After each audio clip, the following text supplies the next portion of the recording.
Շնորհակալություն ազգային հանձնաժողովի հարգարժան նախագահ, հանձնաժողովի հարգելի անդամներ, սիրելի գործընկերներ, ձեր քննարկման ու դիտարկմանն են ներկայացնում կենդանիների նկատմամբ պատասխանատու վերաբերմունքի մասին մայր օրենքի նախագիծը հարակից օրենքների նախագծերի հետ։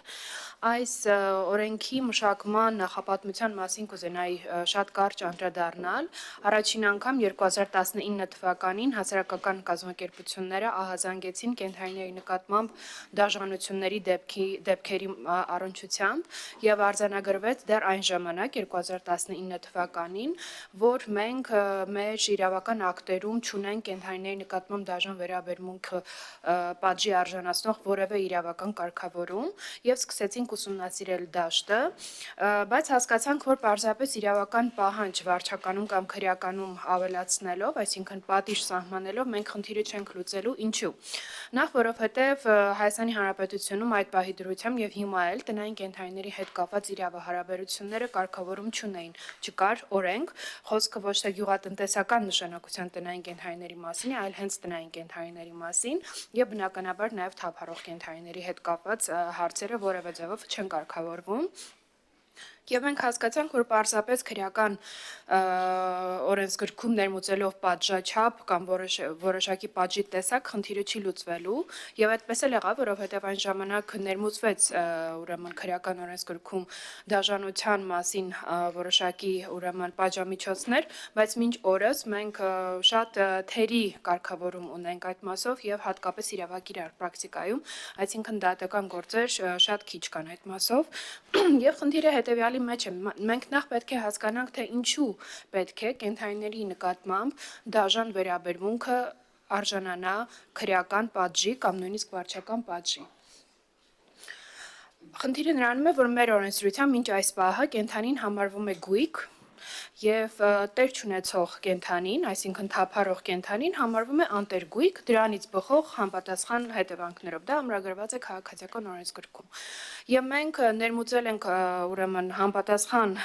հոդվածներում փոփոխություն քաղաքացիական օրենսգրքում, որպեսզի կենդանու նկատմամբ բացի գույքային իրավունքներից կիրառվեն նաեւ մեր օրենքի դրույթներն ու սկզբունքները։ Սա է ամենակարևորը արձանագրել, որ կենդանին բացի գույքային իրավունքներից ունի նաեւ այլ իրավունքներ, որոնք ամրագրվելու են այս մայր օրենքով, եւ անտեր կենդանին ունի սեփականատեր, այսպես ասած, այսինքն պատասխանատու անձ եւ դա պետությունն է։ Սա էլ ենք ամրագրելու։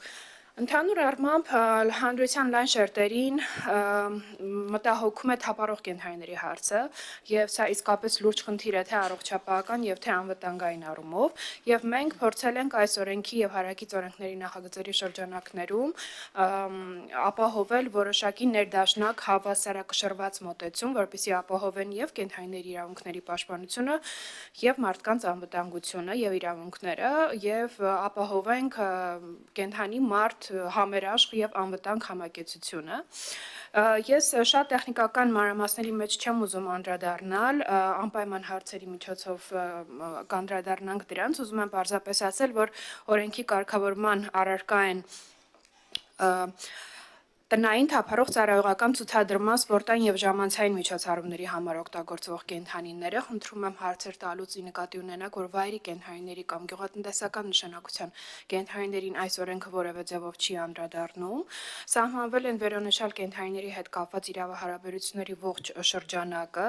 նաեւ տվել են սահմանումներ, թե վերոնշյալ կենդանիներից յուրաքանչյուրը իրենց ինչ է ներկայացնում։ Այս օրենքի ընդունումով հաստատվելու է իրավական եւ ինստիտուցիոնալ հիմքը այս դաշտում, այսինքն սահմանվելու է կառավարության լիազոր մարմինների եւ թիմ ուրեմն լիազորությունները պատասխանատվության շրջանակը, սահմանվելու են անհատների իրավունքներն ու պարտականությունները կենդանիների հետ իրավահարաբերությունների մեջ մտնելուց, կենդանիների հետ հարաբերվելուց, կենդանիների խնամքի, պահման, բուծման, վաճառքի ամբողջ դաշտը, հա, այդ հարաբերությունների կարգավորվելու են։ Խնդրում եմ նաև նկատի ունենալ, որ կարգավորումների մեծ մասը դեռևս պետք է տեխնիկական կարգերը սահմանվեն կառավարության կողմից, դրա համար կառավարությունը մեզանից խնդրել է մինչև 1 տարի ժամանակ որոշ դրույթները, որպեսզի ուժի մեջ մտնեն, հետևաբար իրենց ժամանակ է պետք, որ այդ տեխնիկական կարգերը մշակեն եւ դա ողջամիտ է։ Ամենակարևոր հարցերից մեկն է ուրեմն սկզբունքները, ինչպես ասացի, ուզում եմ թվել դրանք, կենթանու նկատմամբ պատասխանատու վերաբերմունքի սկզբունքները հետևյալն են. կենթանու հետ հարաբերվելիս հիմք են ընդունվում կենթանու նկատմամբ բարեխիղճ եւ կենթանասիրական սկզբունքները, որոնք ուղղված են կենթանու բարեկեցության, առողջ կենսագործունեության եւ կենթանու նկատմամբ պատասխանատու վերաբերմունքի պահպանությանը։ Կենթանու նկատմամբ վերաբերմունքը եւ մարդու կողմից կենթանու նկատմամբ ցանկացած միջամտություն իրագործվում է, հիմք ընդունելով կենթանուց հավազգած լինելը, ֆիզիկական եւ էմոցիոնալ ապրումներ ունենալու հանգամանքը։ Կենթանիների նկատմամբ պատասխանատու վերաբերմունքի սկզբունքներն են մարդու պատասխանատվությունը կենթանու կյանքի եւ բարեկեցության համար, կենթանու պետության հոգացությունը եւ պատասխանատու լինելը թափառող կենթանիների նկատմամբ։ Մյուս կարևոր հարցերի խումբը վերաբերում է թափառող կենթանիների թվաքանակի կարգավորմանը, որը համայնքներում շատ սուր արտահայտված խնդիր է, եւ մենք ուսումնասիրել ենք 20-ից ավելի երկրներ եւ հասկացել ենք, որ այդ խնդիրը մեկ օրում չի կարգավորելու եւ մեկ միասնական լուծում չունի, ունի միջոցառումների կոմպլեքս համախումբ եւ դա իր մեջ ներառում է համատարած ստեղծման ծրագրերը համայնքներում,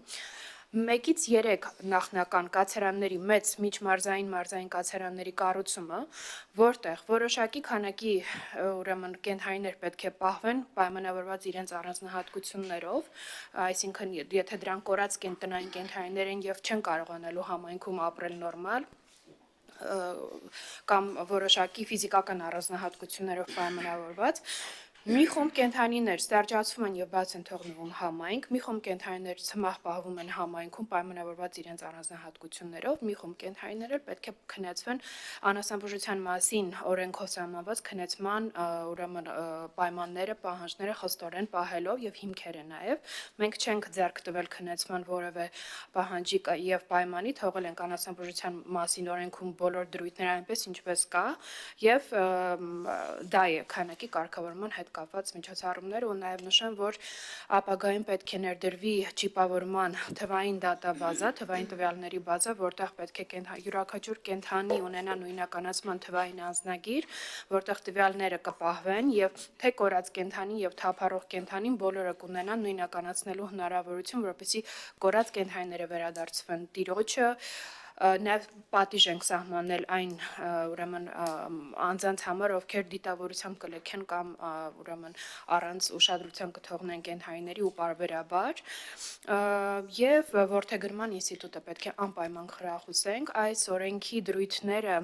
օրենքի ընդունումից անմիջապես հետո նույնիսկ 1 կամ նույնիսկ 2 տարվա ընթացքում լիարժեք չեն իրագործվելու, եթե մենք չունենանք քաղաքական մոտեցում եւ հասարակության հետ շարունակական աշխատանք առ այն, որ կենթանիների նկատմամբ պատասխանատու վերաբերմունքը քաղաքակիրթ հասարակության, քաղաքակիրթ հանրության համար չափազանց կարևոր նախապայման է եւ մենք պետք է գտնենք այն